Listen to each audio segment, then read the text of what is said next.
Hey everybody, what's going on? Wanted to talk today about my Xbox Series S. If you saw my last video, you saw that I bought the expansion hard drive, which is $230 currently. So if you add that to the price of the Xbox Series S, which is currently $300, you're looking at $530, which is $30 more than the Series X.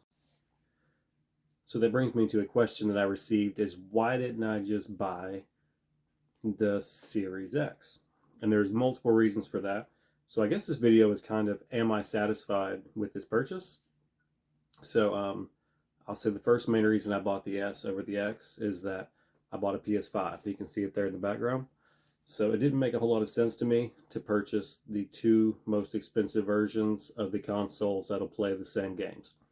Other reasons would be typically I don't play disc games, and since this one was digital only, that works for me. Also, the size difference. Now, granted, the PS5 is massive, especially compared to anything. It's taller than my gaming desktop. But just look at the size difference there. I mean, it's night and day. And the Series S is whisper quiet. I don't think I've ever heard it make a noise. Versus my PS5, which is pretty quiet. But every once in a while, I'll still kind of hear it like speed up or whine. Of course, either one of them is way quieter than my gaming PC. All right, so another reason I would say that I'm very satisfied with this purchase is the accessories.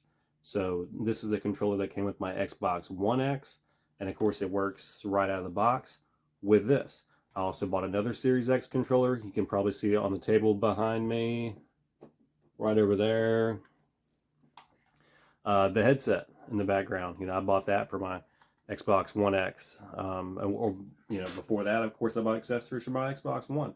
So the fact that all these accessories just move forward, I would say that's a win for either Xbox console. Also, besides all of the reasons I gave, what I play on currently is a PC monitor. Now, I prefer playing on PC monitors. I've done that for the past couple console generations. I temporarily had my PS5 plugged up to a 4K TV, and it looks pretty, but I still don't like doing competitive games on a larger screen. So at 1440p, this 32-inch monitor runs at 120 hertz on the Xbox Series S or the X, or some PS5's games. That'd be the max that it would cap out at. Now, technically, this monitor can go to 165 hertz, but since the majority of the games that run at 120 also run 20 on the or run that on the S and the X, for me it wasn't much of a difference, and 1440p is kind of the sweet spot when it comes to playing games. So having that extra 4K or 1880p or whatever it was going to run at, and then downscaling it down to 1440p, it still would have looked prettier because of the way those techniques work. It would have been downscaled, which technically looks good, but it's basically overkill for what I need.